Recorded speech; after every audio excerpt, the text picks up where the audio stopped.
Alright, good afternoon class. I'll be going over to you guys roadside assistance on a bike if you were to ever get a flat out in the middle of the road or out in the woods. And you don't want to be 5 miles out and being stuck and having to walk all the way back or phoning a friend.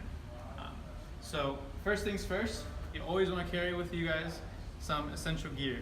So you have your hand pump, mini pump, extra tire tube. Always be sure you have 2 on hand. You never know, replacing one, you may puncture it in the process. So always be sure you have 2 on hand. And you have your bike multi-tool with some bike levers itself. This one actually is a 2-in-1, really great for use. Front tire is punctured. And so the front tire, to take it off, has a quick release on this opposite side. So from here, quick release just makes it a lot easier to actually take off the tire itself. For the back wheel, for example, it does not have a quick release. So in that case, you would have to be sure you have a wrench with you as well to be able to undo that. So from here, you would unhook it, unlatch it, unscrew it, righty-tighty, lefty-loosey. And from here, it's still kind of getting stuck. So before you actually take it out completely, what you want to do is actually unhook the brake calipers, the brake pads from the actual tire, because it's grabbing onto the tire. So from here, there's this little hook. You're going to pull it off and apart, and they both should just come right off. So from here, it's really easy to just take off completely, just like that.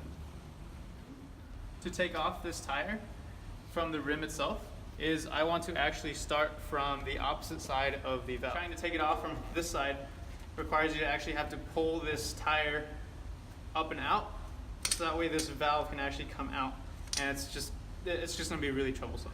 So just start on the opposite end and take it off from there. So from here, you're going to take your tire levers out. So in this case, like I said earlier, this is a 2-in-1. This one has your multi-tools and the tire lever itself. So take this guy off. And the tire lever should be this plastic material that looks like kind of like a spoon shape at the very end. And it's always great to have 2 of those. And I'll show you guys why. So you have your tire levers. So just like holding it as if it were a spoon, just having that divot, you're going to pull this tire itself to one side. And it's going to be hard for you to see, but what I'm going to do is I'm going to insert this into between the tire and the rim itself. And I'm going to fit it in as if I were trying to scoop out some soup. And I'm going to pull it out, just like that. And from here, you're not going to do anything with this first tire lever. You're going to leave that just in place. And you're going to leave that so that way when you get your second tire lever, you're able to insert that now that you've pulled it out a little bit from the rim. And you're going to insert that into the side, just like that. So from using the second one, again, leaving the first one in place, you're going to push this away from you or pull it towards you, depending on which side you started on. And in this case, I'm pushing away from me. I'm just going to push away to where that tire easily slips right out. Just like that.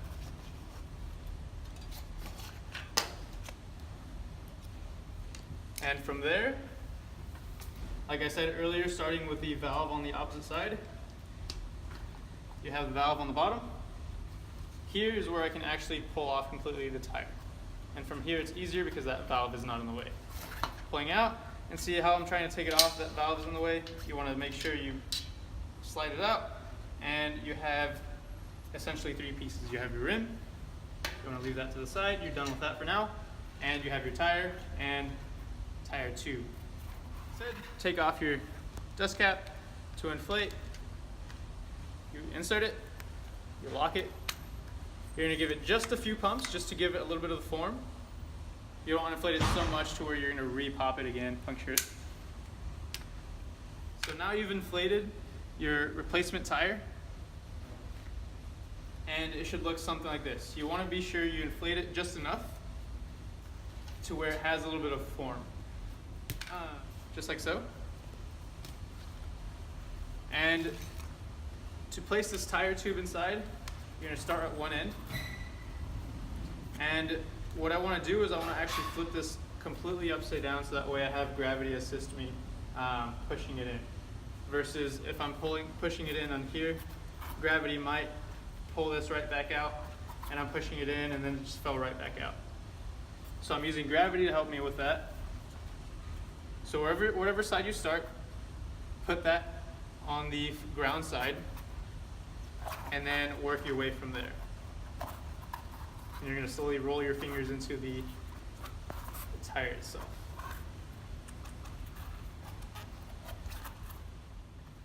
Just like that.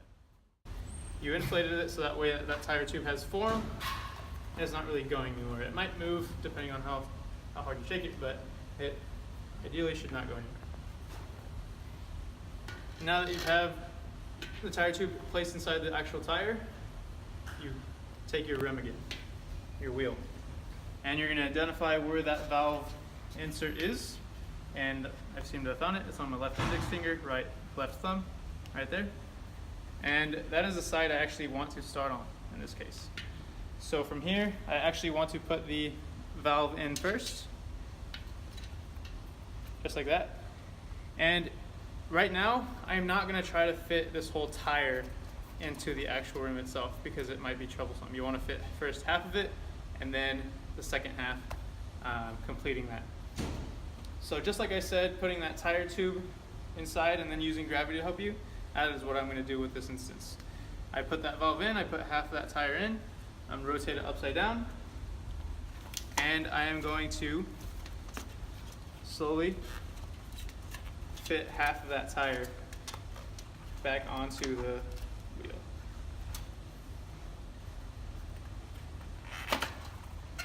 Depending what works for you, you might have some different methods. But ideally that works. Now that you have half of it in, now you can start actually working the full tire itself. So from here, I'm going to rotate it back again 180. So that way I know that portion that I just inserted completely is not going anywhere. And I'm going to work my way up from that point. And I'm slowly completing, I'm pulling back on that tire and then pinching it down with my fingers.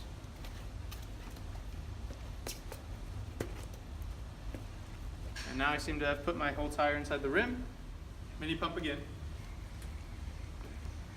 You're going to insert it. But one thing with that is that I do not just want to push onto just like that, because if I do, the valve is just going to go right back inside. And so what I want to do is I want to actually use my opposite thumb, push down on that, put the hand pump, put pressure against each other, and still using that thumb. Now I'm using my finger to actually pull back on that latch, and now I know it's grasped onto there very well. And from here, now I'm going to start to pump. In this case, you always want to be sure you know how much PSI your tire requires. Generally, mountain bike tires require 40 to 60 PSI, but always read the side of the tire just to be on the safe side. In this case, the bike actually says inflate to 40 to 65 PSI. So on the hand pump, the only downside is that you do not know actually how much PSI there is. But because I don't have the valve gauge to be able to distinguish how much PSI I have, I'm just going to use this finger test. And one thing to also to determine if this is okay or not is you use your other tire. So this tire, I'm able to kind of push it in quite a bit, not too much. And this one, I'm able to push it in a little bit more. So from here, I'm going to unlock it and just pull out. From here, grab your dust cap, screw it back on, and you're pretty much good to go. You always want to make sure when you're pumping it that the sides, sometimes the side might pop right back out and that tire tube is pushing that area out. You might have to re-deflate it again and reinsert the tire itself. But here, looks like it's good to go. Always feel the sides just to make sure. Looks like it's good. you find your bike itself. In this case, this does not have a quick release on the back tire. Generally, if it has quick releases on both tires, on both wheels, you want to put the quick release on the same side. So in this case, what I'm going to do to know which side I want to put my quick release is I'm going to look at the tire itself. It says Mongoose on the tire on one side, but on the opposite side, it is not. So looking at your opposite tire, this tire does not say Mongoose on this side, but it does say it on this opposite side. Right there. So I'm going to put it on the same side, just like that. And with your brake calipers still unlatched and your quick release still loose, it should just fall right back into place.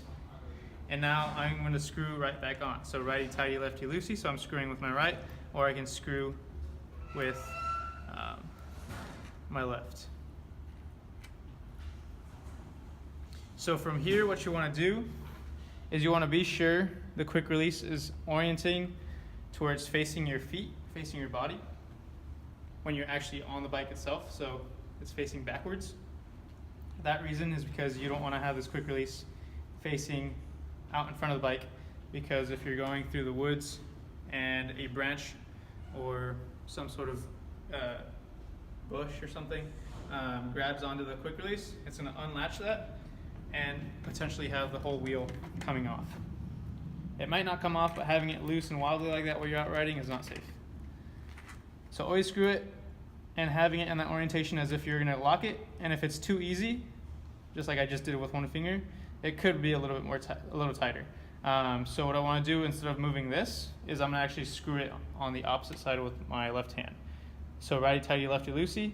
So in this position, I'm actually pulling towards me because this way is righty. And then from here, just making sure, okay, I can't close it all the way down. It's a little too tight. Unlatch it again, loosen it up with your opposite hand, test it out again, and from there, it's good enough effort to actually lock that in place. Now it seems to be good. So just make sure you get your bike, flip it back up, right side up, and you want to give it like a bounce test, just to make sure. One thing here that I did not do if I were to just start riding right here again is, first of all, I did not lock those brake calipers. See, as I pull, there's no brake to that front brake.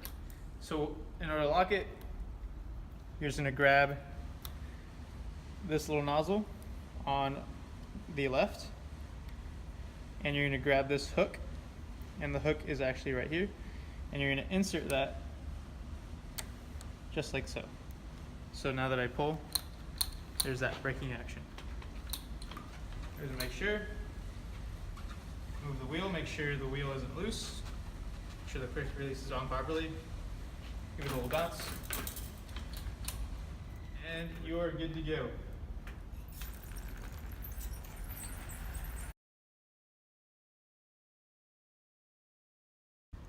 Now in the instance that your back tire is actually deflated and you do not have a quick release, you have your wrench. You do righty tighty, lefty loosey. In this case, I already had loosened it from before. You loosen it as much as you can, and like I said before, taking it out completely, you want to unlatch the brake.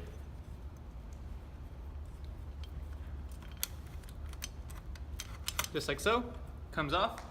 And with the back tire, that's different, is that it actually has the drivetrain compared to the front wheel. The front wheel is easy to take off because you just take off the brake calipers and the quick release, and it's good to go. With here, you have to actually know the orientation of the gear, of which gear. So that way, when you're actually putting the wheel back in place, that the gear is in the same order that you had it when you first took it off. And from here, you're actually going to pull back the derailleur, just like that. I'm pulling this back. See how it opens up? I'll do that one more time. Pulling back. You're able to take this out. You want to make sure it doesn't get caught on that top portion. just like that. So now you're actually putting the tire back, the wheel back, and you actually want to pull up on the derailleur. Pull up, pull back, place. And with this case, because you've already inflated the tire, it might get stuck on the brake calipers, and the brake calipers may not open up even wider than that. So what you want to do is you just want to push that down, and now you're going to adjust the derailleur, the actual chain ring onto the gear, just like that. And adjust the washers. Washers are going to go on the out, and adjust it accordingly. So if you can see here on the video, we had it originally on that smallest gear, but now it is on the second gear. So what I want to do is I can just pedal, and it should just adjust right back into place. So now it is back in that smallest gear. Using the brake calipers, I don't want to just use my hands to brake, that's going to hurt. So I'm going to use the brake calipers, push down some pressure, stop it. Now I could actually get into it and actually lock back up those calipers, those brake pads. Now it's back into place. Now our brake functions. Give it a spin again. There you go. Seems to work. Before I flip this bike right side up, always want to tighten it. That's one thing that people tend to forget when it has no quick release, or with the back wheel in general, because they're so focused on the drivetrain, on the derailleur, that they forget to tighten this back up. So here, righty tighty, lefty loosey.